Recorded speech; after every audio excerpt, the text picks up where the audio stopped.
ছোট ছোট এই চিংড়ি মাছের ভর্তাটি বানিয়ে খেতে কিন্তু অনেক বেশি মজা লাগে। হ্যালো এভরিওয়ান, আসসালামু আলাইকুম। আশা করি সবাই ভালো আছেন। আজকে আমি আপনাদের সাথে শেয়ার করছি ছোট ছোট এই চিংড়ি মাছের ভর্তার রেসিপি।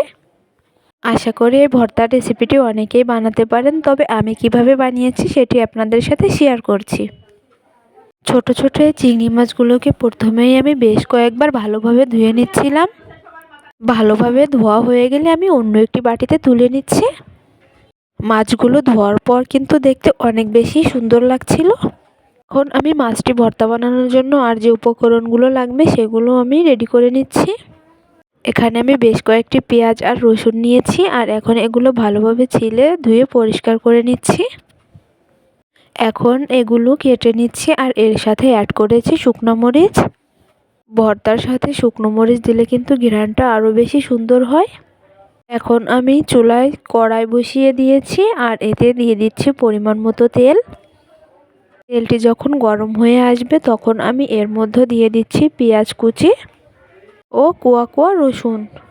এখন আমি এগুলো একটু নাড়াচাড়া করে নিচ্ছি, আর হালকা একটু ভেজে নেব।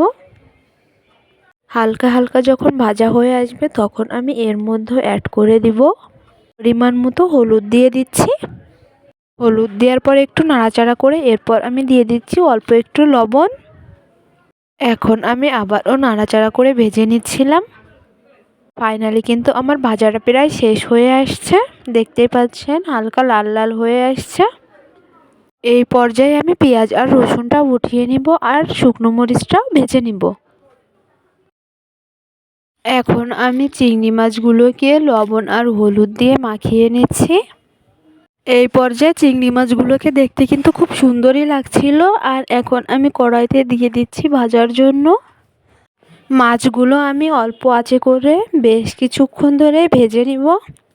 তখন দেখবেন যে মাছটা পুরো লাল হয়ে আসছে আর ঘ্রাণটাও অনেক সুন্দর আসবে। তখন বুঝবেন যে মাছগুলো ভাজা হয়ে গিয়েছে। আর এই যে দেখতেই পাচ্ছেন মাছগুলো কিন্তু আমার ভাজাই হয়ে গিয়েছে। ফাইনালি কিন্তু আমার মাছগুলো ভাজা হয়ে গিয়েছে। এখন আমি আস্তে আস্তে করে মাছগুলো তুলে নিব। মাছগুলো তুলে নেওয়ার পর আমি কিছুক্ষণ রেখে দিয়েছি যাতে করে একটু ঠান্ডা হয়ে যায়। মাছের কালারটা জাস্ট ওয়াও হয়েছে, দেখতেই পাচ্ছেন। এরকম মাছ ভাজা খেতে কিন্তু অনেক বেশি মজা লাগে। আর এটাই হচ্ছে সেই আগে থেকে ভেজে নেওয়া মরিচ পেঁয়াজ। এখন সবগুলো উপকরণ একসাথে করে বেটে নিতে হবে। আর আমি এখানে বাটার জন্য শিলপাটাই ব্যবহার করছি। প্রথমে মরিচ পেঁয়াজ আর রসুনগুলো বেটে নিচ্ছি। আর এই মরিচ পেঁয়াজগুলো যেহেতু ভাজা তাই বাটতে কিন্তু বেশি কষ্ট হবে না, আর সময়ও খুব কম লাগবে। এক বাটাতেই কিন্তু অনেকটাই মিহি হয়ে আসছে। আর আমি এখানে আরেকটু বাটা দেব যাতে করে আরও মিহি হয়ে যায়। এখন এর মধ্যে আমি দিয়ে দিচ্ছি চিংড়ি মাছগুলো। এবার এটিও আমি আস্তে আস্তে করে বেটে নিব।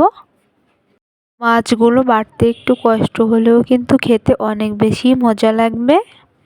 আমি এখানে বেশ কয়েকবারই বেটে নিয়েছি, আর দেখতেই পাচ্ছেন ফাইনালি কিন্তু আমার বাটাটা শেষ হয়ে গিয়েছে, আর দেখতে কিন্তু অনেক বেশি মিহি হয়ে গিয়েছে।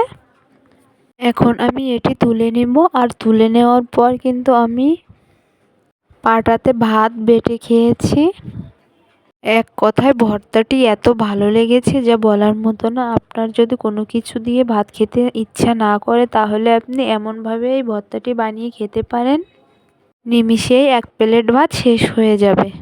আর আজকের ভিডিওটি আমি এখানেই শেষ করছি। ভিডিওটি ভালো লাগলে লাইক কমেন্ট শেয়ার করবেন, আর আমার চ্যানেলটি সাবস্ক্রাইব করবেন। আল্লাহ হাফেজ।